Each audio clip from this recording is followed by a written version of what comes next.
Salutations, dear viewers. This video is going to be about Trump's speaking style, so somewhat overlap with where I left off last time, but go further and look at different aspects of his oratory. Well, his speeches are often a maelstrom of emotion, and he channels the ire, the spite, and the hatred of his listeners all the way to the ballot box. I notice how he's often stormy-faced when addressing his adherents. He's always bombastic, full of this faux machismo. If he was actually macho, wouldn't he have been taking exercise in the gym? Even at his age, he never did it when he was younger, or really been a soldier, or actually done something physically or morally brave. Real hard men are not demonstrative. I'm not a hard man, by the way, make no pretense to be one. But Trump is an egomaniac and he craves adulation, even for things that he's not, like being tough in some sense. And he thinks he derives kudos from owning things. It's all about possession, people he possesses as well. So Trump is certainly not self-effacing, the very polar opposite. He claims to care for the poor, but he never does anything for them, never donates for them. Now, Trump is not one to hide his light under a bushel. If he really did help the needy, then we would know about it. We'd hear about it because he and then his shills on Fox News would be constantly shouting from the rooftops about his extraordinary munificence in donating to the needy. So Trump's always full of his own importance. And I've observed how he speaks in superlatives. Listen out for it next time you hear one of his discourses. Biggest, highest, richest, most, best. It's peppered with those sorts of words. And he's very ungentlemanly in his speeches with these savage, insulting attacks against his opponents, using stinging words, even against those in his own party. Taboo words as well. Now, I don't object to swearing in the least, but you'd think that a lot of Christian fundamentalists would do. Why does he use these Anglo-Saxonisms? I suppose he's using foul language because he thinks it seems hard and working class and connects with the proletariat. And then he's always harping on about how he's so tough. Tough, of course, being a euphemism for brutal, cruel and unfair. What's really tough is to stand up for justice, even when that's deeply unpopular, to be merciful, even when you'll be execrated as feeble for doing that, to be fair, to be gentle even when you're going to carry the can for that. So there's a lot of reiteration in his speeches. He usually speaks in words of a syllable, literally. He sometimes rearranges the same words in a sentence later on to give you the same idea. So even the slowest person will pick up on the message by the end because it's been rammed home so many times. So one thought does not connect to the next with him. He cannot formulate an argument that coheres. And I recognise there are many arguments I disagree with that are cogent, but not in Trump's case. He's besotted with the sound of his own voice. Now, it's a tendency I've noticed in myself, but I like to think I've got something worthwhile to say, whereas he's vacuous. His views are often absolutist about things, and that's why one of the longest words he uses, absolutely. He'll be saying 100%. He'll always be assuring you of this. The weaker the mind, the stronger the view.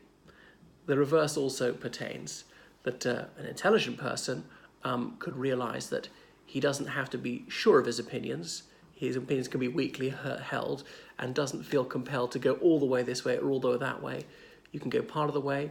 Now, it depends on the issue. There are some issues which are clear-cut and where there is no middle ground or they're not gradations of an opinion, you really have to go all the way. That's usually not the case. On most issues, it's possible to follow a line of reasoning only so far and realize that one needs proportion and balance and not to overstate things.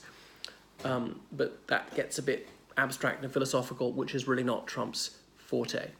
So Trump often says that things are tremendous, one of his favorite words.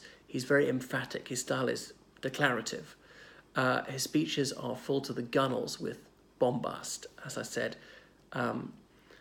they're always so swollen, sententious. So he's forever building up his own reputation and accomplishments. Trump blows his own trumpet. He's full of trumpery as well. If you don't know what that is, look it up. So he likes to provoke hostility towards outgroups, and I suppose that's what keeps his followers corralled together, promoting enmity against immigrants, legal and illegal, not his wife though, against Hispanic people in general, doesn't seem to distinguish, against the Democrats, much of the media. Who else is an outgroup for him? I suppose judges, the FBI, the CIA, even certain of the more moderate members of his own party. They're an outgroup.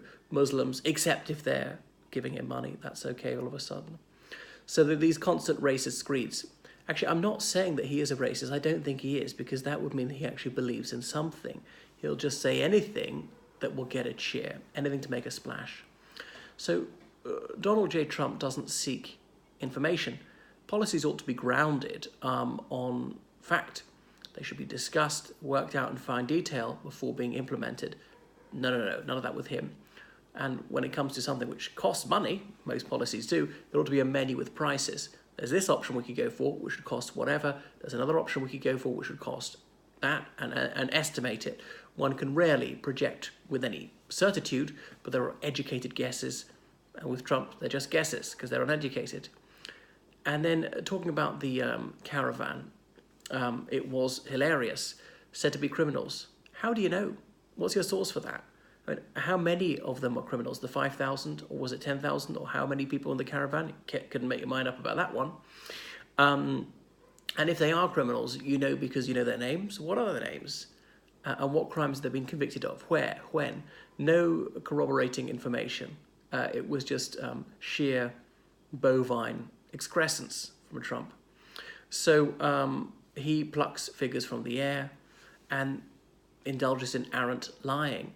Such mendacity is constant with him. How does he get away with it? Well, he then has the temerity to call the media dishonest, I suppose from distracting from his own constant dishonesty. And such effrontery has become commonplace with him, projection, accusing others of his own wrongdoing. So political lying is nothing new, but it used to be kept within certain limits. In the United Kingdom, Tony Blair wrote in his autobiography that he stretched the truth, sometimes past breaking point. That's lying in plain English. Another British politician was frank about this in the 80s, saying he'd been economical with the actuality. With Trump, well, economy of truth would be the understatement of the century. These are just bald lies. So George Orwell wrote that an ordinary lie implies a certain relationship to the truth, and with Trump, there is no such relationship. Now, what would ordinary political dishonesty be? Being less than honest, not telling the whole truth, mental reservation of certain things, selectivity. If it comes to government departments, there should be non-selectivity of the information they seek, they disclose, because they want the whole picture. And only then can they make sensible decisions based on the fullest possible relevant information. So politicians are often misleading. They indulge in half-truths. They decontextualize a situation. But with Trump, there's none of that. These are outright lies. He blackguards other politicians constantly and calumniates the judiciary. And he's got so many flagrant conflicts of interests. And he's aiming to pervert the course of justice. His hacks come up with these fabrications, confabulating ridiculous reasons for sacking Comey or Jeff Sessions and many other people. And then Trump in an interview will let the cat out of the bag when he will answer questions that haven't been put to him and say, this person's sacked. Actually, it's about the Mueller investigation. And completely undo all the work of his minions who'd been out there vigorously lying for him and defending his reputation, which had long ago been shot to pieces. So Trump essays to defeat the aims of justice by undermining the independence of the judiciary, and he's put this notion in the minds of many that the judges are absolutely not to be trusted, and that no Democrat should be a judge, and most Republicans, well, they're prejudiced against him. Anyone who's not a blind Trumpist therefore is completely unfair. Trump can only be judged by his own disciples. That's the way he'd have us believe it. So those who are on the bench ought to do their duties without fear, without favour, and they've got to be able to discharge their duties dispassionately, and they shouldn't be constantly, how would I put it, execrated, damned by the president. And they don't wade into these political rows. They would find it unbecoming to retaliate and say just what Trump's like. So Trump is an ignoramus and a loudmouth. That's been clear for a very long time. And that's where he comes on to why he seems to be so eager to start a war against Iran, one that even George W. Bush shrank from. Why? Perhaps his son-in-law, Jared Kushner, has convinced him to do this. He's the envoy to Israel. Israel wants Iran to be absolutely whacked. And the Saudi Arabians, some of Trump's best customers, they are also eager to see their regional rival taken out. But knowing what Trump is like, he could change very suddenly. He's got a weather-vane mind, and he could embrace Iran. I can just see him saying that, this grand Ayatollah is the great leader of a great nation and a great people, or something like that. Can I open a Trump Tower there? So Trump is so fractious, so tempestuous, so incautious, freewheeling, and always flying by the seat of his pants.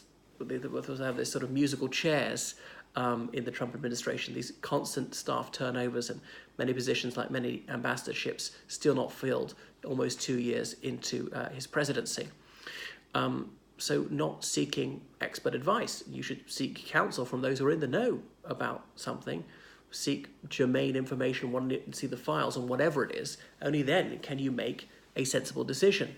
And that's what an opinion would be, based on information. If you believe something without information, well, that's prejudice. You're judging before you know anything about it. So it's all by gut instinct with him, and he's a very visceral person. He's highly irresponsible. He's disdainful of knowledge, it appears to me, and he's just so sure of himself. No need to seek guidance from wiser heads. Whereas someone like Obama took a very considered view of things, was slow to make up his mind, perhaps too slow occasionally, but he certainly didn't rush into things all guns blazing. Now, someone who's sagacious would strive to correct for cognitive biases. And I try to do this. I watch Fox News, or I watch various broadcasters whom I find unpalatable. It's difficult to sit through it. It upsets me a little bit, but I know it's good for me. I must do it. It's healthy to expose oneself to opinions one disagrees with and to try to correct some prejudice that I might have. So many people hoped that the office would make the man, and such hopes have proved to be misplaced. Some said that he would grow into the job, and I was guardedly optimistic that he might suddenly mature many years, but no, it wasn't to be. People thought that the gravity of the presidency might give him gravitas, but it has not lent him any gravitas. He did not rise to the occasion. He remains immature and recalcitrant. He certainly does not strive for the betterment of the people, and he contrasts so very sharply with Obama, who's motivated by the upliftment of the needy, and what's his name is all in it for himself, Mr. Trump. And it's terrifying to reflect that someone with such enormous impetuosity and petulance has his finger on the nuclear button. He could exterminate the human race, on a whim. So please God that article, 25th Amendment will be invoked soon.